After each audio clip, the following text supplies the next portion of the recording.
Good evening, TheoTrade. This is Corey Rosenblum, and you're watching the Theo Nightly video for the 14th of June here in 2022.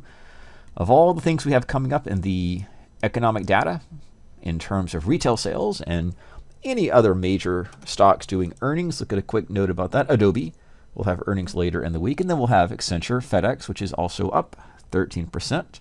Some news behind it, but not a lot on the earnings phase. What is important and what we will be guiding our decisions will be this right here, the FOMC, Federal Open Market Committee. They're going to announce, and of course the chair Powell will give his press conference. And here's the question at hand. Here's where it's going to matter. Will it be a 50-point basis hike, as is expected, generally speaking, or will it be 0.75, which is a 3-notch increase in that Fed funds rate? Or might it be 1 whole percentage point? In terms of probability, that has the least chance of succeeding or happening. That'd be a rapid, that would almost say the Fed is in panic mode, so I don't think they're going to do that. That probably won't push rates that high. Will it be 50 or 75? And a rapid shift in the probabilities took place earlier in the week. Why did that happen? Because consumer confidence or consumer price index, inflationary data, that was a shock to the market. It might not have been a shock to a lot of the team members here in TheoTrade, but it was a shock to the market that inflation is a big deal. So inflation is a huge concern. It is probably the biggest concern. And behind the inflationary concern, which is how high will price go, how high will oil go, how high will consumer products go, grocery stores, all the things we buy across the board, how high will inflation go? And then behind that, to control inflation, is how far, fast, or how many basis points will the Fed raise the Fed funds rate. So that's what we're going to go into Wednesday's session. It was clear going into the last week that they were going to raise 0.5. So the play at hand is, are they going to stick with their guns and stick with the 0.5, which is expected, or will they be forced? Will the market, will inflationary data, will it tip their hand and force them to raise it 0.75? Well, the market has already responded and is pricing in the distinct and higher probability that they will be a 0.75. And that is seen here in the TNX, which is the 10-year Treasury note yield. Beyond that, we can see it in TLT, which is the 10-year, or the medium, the little longer, 10 to 20-year ETF. We can see it in ZN, which is a rapid, and that's when you see rapid repricing of risk or rapid big directional moves on the chart, is when traders and funds and all of us have to adjust quickly to new information. The new information was inflation and how quickly the Fed will raise and how aggressively. But there is the 10-year Treasury note, and there is ZB, the bond. Beyond that, the S&P did complete our expected target. And from last week's and weeks before videos, we discussed the S&P up into its bear flag. It still is a downtrend. There still is a series of lower lows, lower highs. And the trade set up short across the S&P and individual sectors, which have all achieved their target into this week. That was to play back to the prior low. So that has occurred very quickly, and in fact, far quicker than the last examples when the market did make a downtrend swing.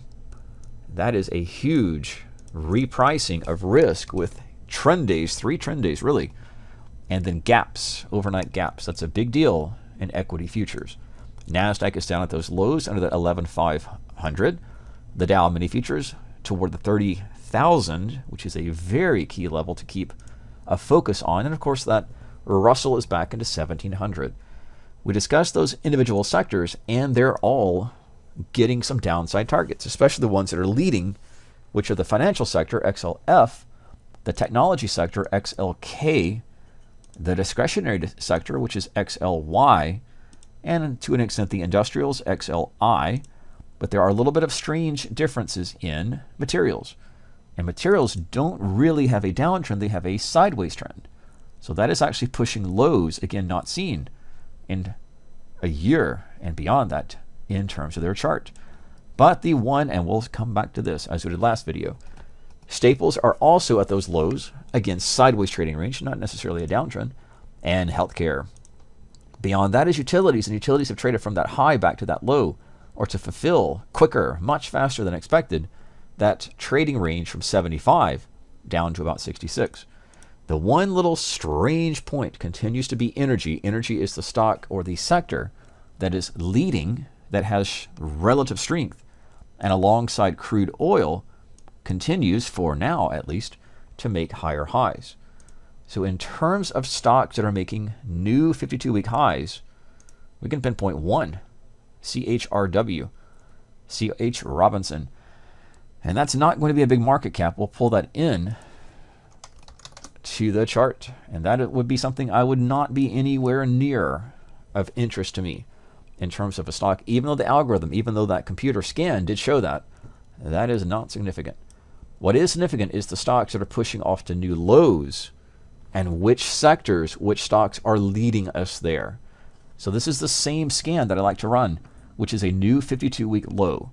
And the way to scan on your Thinkorswim is to go to the scan criterion, and to me it's in load scan query, and go to public, and that would be new yearly lows. And scan within the S&P 500, within the Nasdaq, within optionable stocks or stocks with weekly options, whatever you're comfortable scanning in, to find the candidates of the stocks that are weak getting weaker, and we expect them to get even weaker, and therefore those are going to set up bearish or put plays or put spreads into these downtrending stocks. So from the list, no way to go through all 139 of them in today's session, in the video at least, but we'll take a look at the market cap, and we'll focus on ones that are at the top. So that would be Microsoft, Nvidia, and then financial names, JP Morgan, retail name, Home Depot, Bank of America, Adobe, Walt Disney continues, Intel, Wells Fargo, Texas Instruments, and down the list, Lowe's.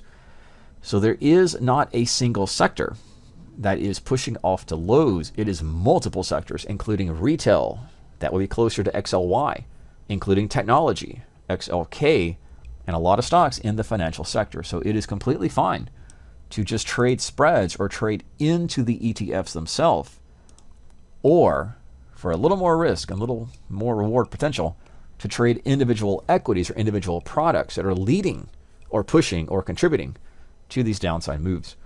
And of course, how the Fed reacts on Wednesday will, if the market does sell, all the stocks will sell. If the market does rally, if there's some type of surprise in the event, if they are to say that inflation is not a big deal, I'm not sure people would believe that, but if they say that, whatever they can say, we can't just assume it will be straight down 100% probability.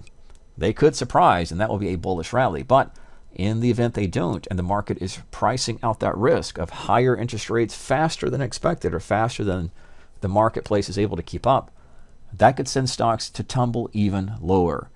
And these might be some of the candidates to lead that sell-off. And they would be from retail names, technology names, financial names, and of course, others.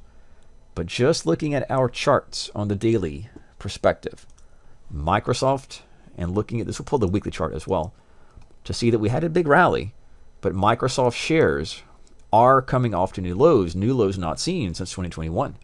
And there are the charts, there are the sell side activity, and the sell short positions would come not into new lows, but on pullbacks or retracements as a weak stock or a downtrending stock gets weaker. And so ideally the trade setups in the way down are those pullbacks or the retracements. And again, that's the same logic, that we want to stay short or be short, but not what we call close our eyes and short, or not short at lows, but on pullbacks. So their actually market is achieving downside targets here. In Nvidia, that's another stock leading us to new lows. And that is a sharp sell-off from the 340 down to 160. JP Morgan is our first or leading financial company in terms of market cap that shows up on this list. So JP Morgan down at new lows as well, but that was a sell side activity, or again, if a trend is in motion, as best we can with our positions, we want to stay on the short side, but on pullbacks, on rallies. These are what I call, or what you may refer to as bear flags. And those would be good spots to short. Not at the moment. And retail, the first retail company that comes up in the top of the market cap list is Home Depot. And that is on the retail sector right there. We'll keep a few things together. with Lowe's. Lowe's and Home Depot. Haha, new lows in Lowe's. But that downtrend continues. And we can see other stocks, including the big surprise and the big main thing we focused on a couple of weeks ago was Target and Walmart. Target makes the list of stocks that are making new lows and getting weaker. Or as I call it, weak stocks getting weaker. Walmart is not going to make the list because it is not quite at the 52-week low, but don't let that get in the way of any positioning. And then Adobe, just a few. There's some little short sell trades into the downtrend. And Walt Disney. Walt Disney, large retail conglomerate, but that stock continues to make lower lows and lower highs. And then behind that is Intel, Wells Fargo, Texas Instruments, Medtronics. We saw lows, and we'll finish up with American Express. We'll go one more. We'll go into PayPal, because that stock has showed up on the list that I have in the reports and the game plans, which is weak stocks do tend to get weaker. So there is the list. If you want to freeze the video, you can see some of the names on it, just sorted in my list by market cap. You can also recreate this list by, again, going into the S&P 500 and the load query. You can save this as you wish, but that would be the public new yearly lows. And the idea here is that which is weak does tend to get weaker, but the Fed announcement and the Fed policy statement and the press conference will be tomorrow. That will provide lots of risk and volatility. As always, be careful and safe as we continue to have the bond market make new lows. At the same time, yields and the raising rate environment continues to make new highs.